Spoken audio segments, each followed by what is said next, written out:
Silang lainnya masih belum sampai kepada punya dijadikannya gain lokal tadi ya. Kemudian apalagi kalau kita dengarkan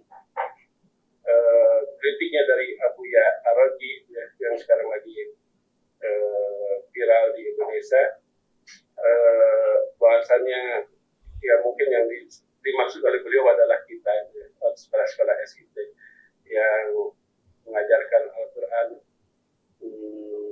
tanpa sanad itu disusupi oleh Khawarij gitu ya.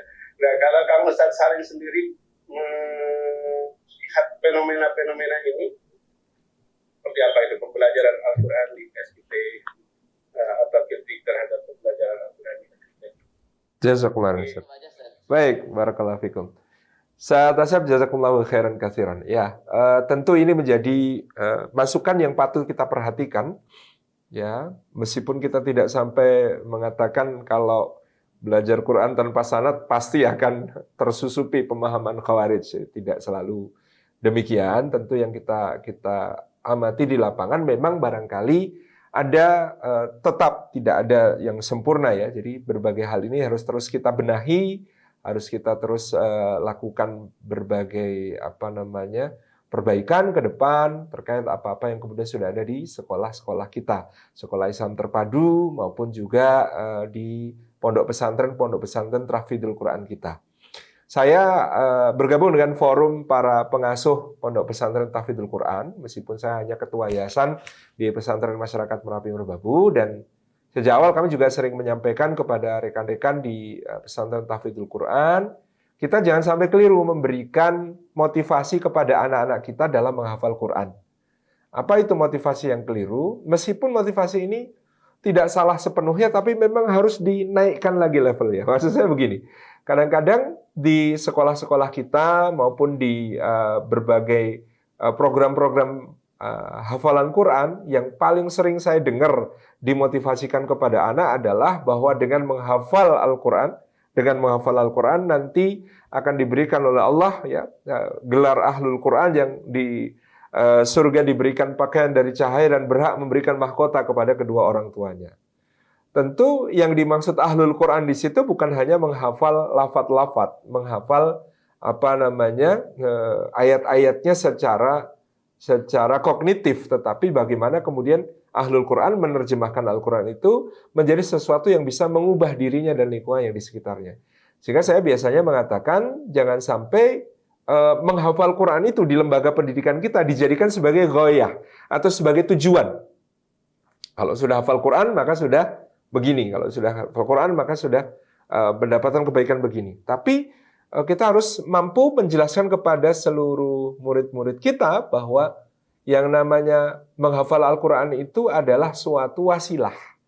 Ya, tujuan, tapi tujuan antara untuk sesuatu yang lebih besar.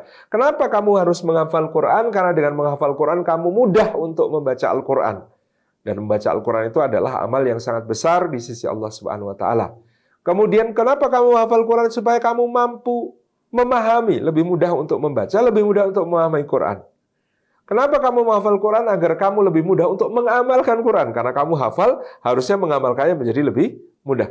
Kenapa kamu menghafal Quran? Agar kamu mudah mendakwahkan Quran. Nah, ini yang kemudian perlu untuk kita tanamkan kepada anak-anak kita, sehingga syakhsiyah Quraniyah itu mutakamilah ya.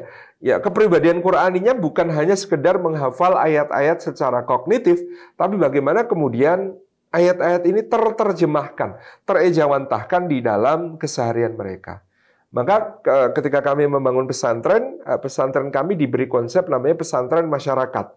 Pesantren masyarakat Merapi Merbabu ini yang sedang kami jalankan di sana, di mana adik-adik santri kita dididik untuk memiliki 5 jiwa. Jadi bukan cuma fokus pada tahfidzul Quran, tetapi memiliki 5 jiwa. Ya, Al-Quran menjadi jiwa kepribadiannya, gitu ya.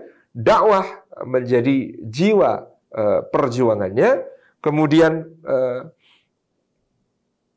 kerelawanan menjadi jiwa kemanusiaannya, ya.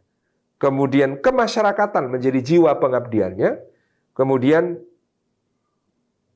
kemandirian kewirausahaan menjadi jiwa kemandiriannya. Ini yang kami coba untuk terus kemudian tanamkan kepada santri, sehingga ketika mereka keluar dari pesantren, sesuai dengan program yang kami susun di pesantren, program pengkaderan dai dan imam masjid, mereka tahu apa yang harus dilakukan di tengah masyarakat.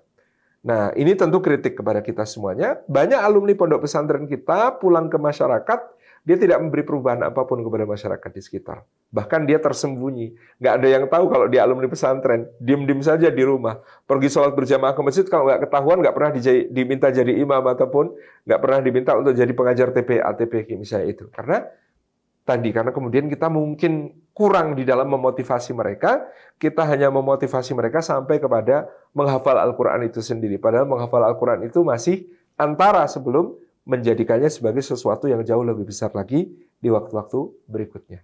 Saya kira itu, Ustaz. Demikian. Jazakumullah khairan.